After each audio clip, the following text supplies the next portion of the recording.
Hello everyone. European commission की president अर्सुला von डर लेन 2 दिन की ऑफिशियल विजिट के लिए इंडिया आई हुई हैं। इनका आगमन कल ही हो चुका है और आज ये प्राइम मिनिस्टर नरेंद्र मोदी से मिलने वाली हैं। अब इस मीटिंग का एजेंडा क्या है वो तो हम इस वीडियो में डिस्कस करेंगे ही। साथ ही हम डिस्कस करेंगे उनके बारे में जो इनके साथ आए हैं, कॉलेज ऑफ कमिश्नर्स। तो ये क्या होते हैं, इन सब के बारे में इस वीडियो में आज हम चर्चा करने वाले हैं। पर उसके पहले इनका ट्वीट देखते हैं। जैसे ही ये दिल्ली आई तो इन्होंने एक ट्वीट किया जिसमें इंडिया को इन्होंने ट्रस्टेड फ्रेंड बताया। अब हर चीज कुछ भी बिना कंटेक्स्ट के नहीं होती है। पहले ट्वीट समझते हैं, फिर कॉन्टेक्स्ट समझाती हूँ मैं कि क्या हुआ है। तो ट्वीट में ऐसा लिखा है कि जहां पूरे देश में, पूरे वर्ल्ड में कन्फ्लिक्ट देखने को मिल रहा है और इंटेंस कंपटीशन देखने को मिल रहा है, वहीं इंडिया जो है वो यूरोप का एक लॉयल या ट्रस्टेड फ्रेंड बना हुआ है। जब कंपटीशन और कन्फ्लिक्ट की दुनिया हो जाती है तो आपको फ्रेंड्स का सहारा चाहिए होता है, और वो सहारा इंडिया के फॉर्म में यूरोप को मिल रहा है। उन्होंने इंडिया को ट्रस्टेड फ्रेंड कहा है। अब देखिए, जियो पॉलिटिक्स में कुछ भी बिना कॉन्टेक्स्ट के नहीं होता है, और उनका यूरोप का इंडिया को ट्रस्टेड फ्रेंड कहना, इसका भी कॉन्टेक्स्ट छुपा हुआ है। इसका कॉन्टेक्स्ट है डोनाल्ड ट्रंप से। तो रिसेंटली डोनाल्ड ट्रंप ने यूरोपियन यूनियन को चीटर कहा। डोनाल्ड ट्रंप ने एलिगेशन लगाया कि यूरोपियन यूनियन जो है वो यूएस से बहुत फायदा उठा चुका है और अब यूएस रिटेलिएट करेगा और टैरिफ लगाएगा। 25% टैरिफ लगाने की बात की, स्पेशली कार्स पे। यूरोप जो है उसमें स्पेशली जर्मनी कार्स में बहुत ज्यादा अच्छा कर रहा है, और आपको थोड़ा सा आइडिया हो तो जर्मनी अभी रिसेशन से गुजर रहा है, उनकी इकोनॉमी जो है वो संकट में है। अब ऐसे में जब एलिगेशन लगते हैं और डोनाल्ड ट्रंप यूरोपियन यूनियन को चीटर बुलाते हैं, तो उसमें यहाँ पर एक रिफ्ट देखने को मिलती है यूरोपियन यूनियन और यूएसए के बीच में। अब ऐसे में आपको अपनी रिस्क डाइवर्सिफाई तो करनी होगी, आपको दूसरे लॉयल फ्रेंड्स और अलाई ढूंढने पड़ेंगे, और वो ही लॉयल फ्रेंड जो है वो इंडिया के रूप में यूरोपियन यूनियन के पास है। हमारे लिए भी यूरोपियन यूनियन बहुत क्रूशियल है। कैसे? यूरोपियन यूनियन इंडिया का लार्जेस्ट ट्रेड पार्टनर है when it comes to export of goods. मतलब हमारा सबसे लार्जेस्ट ट्रेड जो है वो यूरोपियन यूनियन से होता है गुड्स के कंटेक्स्ट में। उसके अलावा ट्रेड को लेके जो स्टैटिस्टिक्स है वो भी मैं आपको बताऊंगी कि why European union is important for India. पर ये कॉन्टेक्स्ट सेट हो गया कि एक तरफ जहां इंडिया और यूरोपियन यूनियन एक दूसरे पे भरोसा दिखा रहे हैं और कॉपरेशन दिखा रहे हैं, वहीं डोनाल्ड ट्रंप अनसर्टेनिटी और रिटेलिएशन के फॉर्म में टैरिफ ऑफर कर रहे हैं। ये टैरिफ का इस्तेमाल काफी खुलकर करते हैं, ये सब बात हमें पता ही है। तो यूरोपियन यूनियन भी इस घेरे में आ सकता है। तो ये कॉन्टेक्स्ट है। अब बात कर लेते हैं जो लोग आए हैं ऑफिशियल विजिट पे उनके बारे में। अर्सुला वॉन डर लेन जो है वो यूरोपियन कमीशन की चीफ है। ये अर्सुला है, यूरोपियन कमीशन की प्रेसिडेंट है। ये जो यूरोपियन कमीशन है होता क्या है? यूरोपियन यूनियन आपको पता होगा कंट्रीज का ग्रुप है, 27 मेंबर्स हैं यूरोपियन यूनियन में। इस यूरोपियन यूनियन की डे टू डे ऑपरेशन या डे टू डे वर्किंग के लिए एक कमीशन बनाया गया है जिसे यूरोपियन कमीशन कहा गया है। तो European commission day to day working handle करता है। पेन का कलर चेंज कर लेती हूँ, शायद विजिबिलिटी बेटर हो जाए। यूरोपियन कमीशन जो है वो day to day working handle करता है। अब ये कमीशन बनता किससे है? तो इस कमीशन में 27 मेंबर्स हैं, 27 मेंबर्स। हर मेंबर एक एक मेंबर कंट्री से आता है। तो जो यूरोपियन कमीशन की प्रेसिडेंट है वो 27th मेंबर है और बाकी सारे मेंबर्स हैं। यहाँ पर यूरोपियन कमीशन की प्रेसिडेंट और उनके साथ कॉलेज ऑफ कमिश्नर्स आए हैं। सारे तो नहीं आए हैं, कुछ 22 नंबर है, शायद 22 लोग आए हैं टोटल। ये नंबर ऊपर नीचे भी हो सकता है, आप एक्चुअली वेरीफाई कर लीजिएगा, पर ये नंबर इतना सिग्निफिकेंट नहीं है, आपको इतना याद नहीं रखना है इसको लेके, आपके एग्जाम पर्सपेक्टिव से भी चल जाएगा। तो 27 मेंबर्स का ये ग्रुप है जिसे कॉलेज ऑफ कमिश्नर्स कहा जाता है, और उसकी प्रेसिडेंट जो है वो अर्सुला है, और हर मेंबर एक एक कंट्री से आता है। तो यूरोपियन कमीशन का ये ग्रुप यहाँ पर आया हुआ है। अर्सुला पहले भी भारत आई हैं, 3 बार आ चुकी हैं टोटल, ये उनकी तीसरी विजिट है। यूरोपियन कमीशन का जो कॉलेज ऑफ कमिश्नर्स है वो पहली बार आए हैं। इतनी इंफॉर्मेशन मेरे ख्याल से सफिशिएंट है इसको लेके। अब हम एजेंडा की बात करते हैं कि ये जो मीटिंग है इसका क्या एजेंडा है, उनके यहाँ ऑफिशियल विजिट पे आने का क्या एजेंडा है। तो एजेंडा 4 फोल्ड है, आप देख सकते हैं यहाँ पे। इसमें से सबसे प्राइमरी एजेंडा है trade.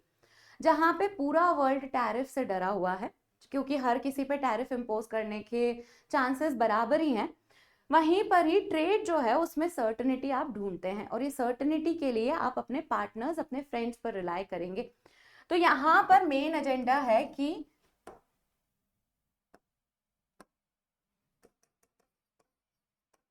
India EU free trade deal या फ्री ट्रेड अग्रीमेंट जो है उसको लेके नेगोशिएशंस आगे बढ़े। इसमें ईयू की डिमांड्स अगर मैं आपको बताऊं तो इस तरह की हैं कि वो चाहते हैं कि वाइन, एग्रीकल्चर प्रोडक्ट्स,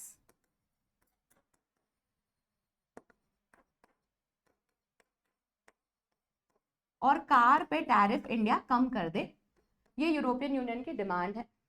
तो इस तरह से ट्रेड नेगोशिएशंस एक एजेंडा है जिसमें हम कोशिश कर रहे हैं कि जल्द से जल्द India European union free trade agreement sign हो जाए। फिर दूसरा एजेंडा है आर्टिफिशियल इंटेलिजेंस को लेके। इस ट्रेड के बारे में और बात करने वाली हूँ मैं जैसा मैंने आपको इंट्रोडक्शन में बताया कि हम स्टैटिस्टिक्स डिस्कस करेंगे कि कैसे यूरोपियन यूनियन इंडिया के लिए भी बहुत इंपॉर्टेंट है। फिर दूसरा एजेंडा है आर्टिफिशियल इंटेलिजेंस को लेके। अगर आपको थोड़ा सा आइडिया है तो हाल ही में प्राइम मिनिस्टर नरेंद्र मोदी ने पेरिस में हुए आर्टिफिशियल इंटेलिजेंस समिट को को चेयर किया था। इस समिट में बात की गई थी कि जो कंट्रीज हैं वो चाहती हैं कि आर्टिफिशियल इंटेलिजेंस का इस्तेमाल सब लोग करें, भले के लिए करें, कॉमन वेलफेयर के लिए करें, और इसमें जो मोनोपोली है यूएस और चाइना की वो कम हो जाए और कंट्रीज इंडिपेंडेंटली अपना आर्टिफिशियल इंटेलिजेंस का जो सेक्टर है वो ग्रो करे। इसको अगर मैं फैंसी शब्द में बताऊं तो इसका फैंसी शब्द है टेक्नोलॉजिकल सोवरेनिटी चाहते हैं हम। टेक्नोलॉजिकल सोवरेनिटी का मतलब है, सोवरेनिटी का मतलब होता है एक्सटर्नल कंट्रोल से छुटकारा। तो टेक्नोलॉजी में भी हम एक्सटर्नल कंट्रोल से छुटकारा पाते हैं। अभी क्या है, यूएस और चाइना के मॉडल्स इस्तेमाल करती हैं अधिकतर कंट्रीज, तो इनकी मोनोपोली दूर करना चाहते हैं हम चाहते हैं कि हर कोई आर्टिफिशियल इंटेलिजेंस सेक्टर में बूम करे, और इसके प्रॉमिसिंग प्लेयर्स जो है वो फ्रांस है, यूके है और इंडिया है। तो टेक्नोलॉजिकल सोवरेनिटी अचीव करने की बात की गई थी एआई समिट में। तो आर्टिफिशियल इंटेलिजेंस भी एक ऐसा सेक्टर है जिसको इंडिया और यूरोपियन यूनियन दोनों एक्सप्लोर करना चाहते हैं, और यूएस और चाइना पे डिपेंडेंसी कम से कम हो ऐसा इंश्योर करना चाहते हैं। नेक्स्ट जो सेक्टर है वो डिफेंस और सिक्योरिटी का है, इसको साथ में ही पढ़ते हैं हम। इसमें हमारे गोल्स हैं कि इंडो पैसिफिक में चाइना का जो मिलिट्री प्रेजेंस है या मस्कुलर पावर है वो कम रहे। इंडो पैसिफिक इस तरह का हो कि इसमें फ्रीडम ऑफ नेविगेशन हो। इंडिया ने time and again Indo Pacific को लेके कंसर्न भी जताया, यूरोपियन यूनियन और इंडिया के गोल्स इसमें भी अलाइन है।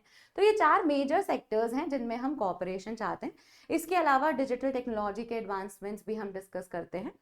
तो ये सारे सेक्टर्स हैं जिसमें दोनों कॉपरेट कर रहे हैं। अब एक और पॉइंट यहाँ पर मैं हाईलाइट करना चाहूंगी कि इंडिया और यूरोपियन यूनियन 2004 से ही स्ट्रैटेजिक पार्टनर्स हैं। 2004 से ही दोनों जो ग्रुप्स हैं वो स्ट्रैटेजिक पार्टनर्स हैं, और ये स्ट्रैटेजिक पार्टनर्स ये जो स्ट्रैटेजिक पार्टनरशिप है ये तीसरे दशक में एंटर कर रही है। तो इस तीसरे दशक में भी हम और स्ट्रेंथन करें हमारा कॉपरेशन, ये हमारी डिजायर है। और ये स्ट्रेंथनिंग के लिए सबसे इंपॉर्टेंट एलिमेंट है ट्रेड। अभी की दुनिया में आपको ट्रेड सर्टेनिटी बहुत ज्यादा जरूरी है, क्योंकि कंट्रीज जो हैं वो प्रोटेक्शनिज्म की तरफ जा रही हैं, आइसोलेशन की तरफ जा रही हैं। उसमें आपको चाहिए कि आपका सप्लाई चेन रेजिलियंस बना रहे, आप ऐसे ट्रेड्स को प्रिडिक्ट कर सके, ऐसी फ्रेंडली रिलेशंस के साथ कंट्रीज में के साथ रखें कि आपका ट्रेड बूस्ट होता रहे। तो ये हमारी कुछ डिमांड्स हैं, ये वर्ल्ड ऑर्डर की कुछ नेसेसिटीज हैं जो हम इंश्योर करना चाह रहे हैं। तो ये एजेंडा हमने डिस्कस कर लिया है। अब उसके आगे हम बढ़े उसके पहले I have an announcement. Unacademy के सब्सक्रिप्शन पे फ्लैट 60% का ऑफ चल रहा है। ये ऑफर आज खत्म हो जाएगा, तो अगर आपको ये सब्सक्रिप्शन अवेल करना है तो यही सही मौका है। इस सब्सक्रिप्शन को अवेल करने के लिए आप मेरा कोड MM05 का इस्तेमाल कर सकते हैं। MM stands for Monika Mandaniya, Monika Mandaniya मेरा नाम है। अगर आपको सीसैट में भी प्रॉब्लम है तो सीसैट के लिए हमारा एक बहुत ही सुंदर सा मॉड्यूल है, मधुकर सर द्वारा क्यूरेटेड है। इसका प्राइस आप देख सकते हैं, ये आप खुद के लिए ले सकते हैं, जिससे आपका सीसैट भी अच्छा हो जाएगा। इसमें भी एनरोल करने के लिए MM05 कोड इस्तेमाल करिएगा। हमारी बैचेस भी हैं जनरल स्टडीज की बैचेस देख सकते हैं आप, 4 बैचेस हैं टोटल। इसमें डिफरेंस क्या है, टारगेट ईयर का और बैच जो है वो किस मीडियम में है उसका। तो 2026 के लिए अगर आप टारगेट कर रहे हैं तो हमारे पास इग्नाइट बैच है, आरंभ बैच है और प्रारंभ बैच है। इग्नाइट में इंग्लिश में पढ़ाएंगे, प्रारंभ बैच हिंदी मीडियम के स्टूडेंट्स के लिए है और आरंभ बैच जो है उसमें इंग्लिश में पढ़ाया जाता है, हिंदी इंग्लिश मिक्स। आगाज बैच जो है वो 2027 के टारगेट ईयर वाले एस्पिरेंट्स के लिए है, तो आप आगाज बैच भी अपने लिए एनरोल कर सकते हैं, इंग्लिश का बैच है। तो अब इसके अलावा एक और मेगा इवेंट हो रहा है, उसका नाम आरंभ है। ये इवेंट 1 मार्च को है 7 से 9 बजे। ये इवेंट IIT JEE नीट और फाउंडेशन की कैटेगरी के लिए है, पर आप भी इसको देख सकते हैं। अगर आप यूपीएससी एस्पिरेंट हैं और अगर आपको ब्रेक लेना है तो आप इस पे जाकर देख सकते हैं। आरंभ जो है उसमें बहुत सारे इन्फ्लुएंसर्स आ रहे हैं, जसप्रीत बुमराह भी उसमें आ रहे हैं। तो आपको एंटरटेनमेंट के लिए अगर कुछ देखना है तो 1 मार्च को आप ये इवेंट देख सकते हैं। अब वापस आते हैं अपने टॉपिक पे, जिसमें मैंने बोला था कि इस पूरी जो विजिट है उसका मेन एजेंडा है ट्रेड, और ट्रेड हमारे लिए भी इंपॉर्टेंट है। तो देखते हैं इंडिया और EU के ट्रेड डायनामिक्स क्या है। तो उसमें कुछ स्टैटिस्टिक्स हैं जो यहाँ पर लिखे हुए हैं, इससे आपको समझ में आ जाएगा कि EU हमारे लिए कितना इंपॉर्टेंट है।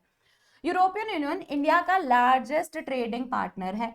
लार्जेस्ट ट्रेडिंग पार्टनर है गुड्स के कंटेक्स्ट में। सर्विस के कंटेक्स्ट में क्या है ये आप मुझे कमेंट सेक्शन में बताइए कि इंडिया का largest trading partner when it comes to services कौन सी कंट्री है।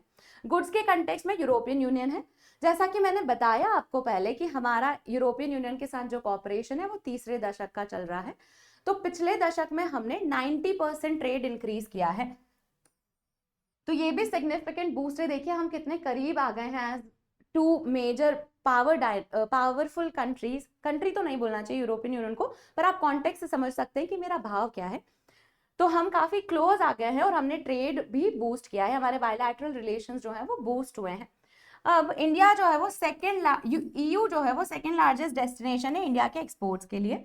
सेकेंड लार्जेस्ट डेस्टिनेशन है, फर्स्ट लार्जेस्ट US है। पर ये नंबर देखिए ज्यादा डिफरेंस नहीं है। 17.6% USA को हम एक्सपोर्ट करते हैं, 17.5% जो है वो हम EU को एक्सपोर्ट करते हैं। तो ये भी काफी सिग्निफिकेंस शो करता है यूरोपियन यूनियन का।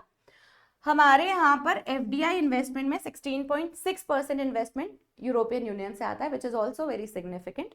और इंडिया में 6000 यूरोपियन कंट्रीज हैं। तो हमारे कॉपरेशन ट्रेड को लेके, इन्वेस्टमेंट को लेके, कॉमर्स को लेके काफी स्ट्रॉन्ग है। तो उसमें ऐसे में हम अगर अच्छा नेगोशिएशन कर लेते हैं, फ्री ट्रेड अग्रीमेंट देखते हैं, तो हमारी इकोनॉमीज और बूम कर जाएंगी और बूस्ट कर जाएंगी।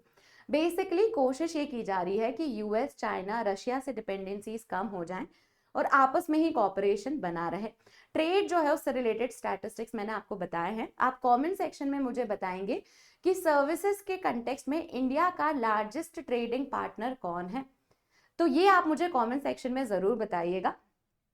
अगर आपको इन्फॉर्मेशन पसंद आई है तो वीडियो को लाइक कीजिए। देखिए लाइक से वीडियो पुश होता है, तो आप जितना ज्यादा लाइक करेंगे इस वीडियो को, आपको कमेंट करना है तो आप कमेंट भी कर सकते हैं, पर लाइक जरूर कीजिएगा। इस वीडियो को लाइक कीजिए, कमेंट कीजिए और चैनल को सब्सक्राइब कर लीजिए। Thank you.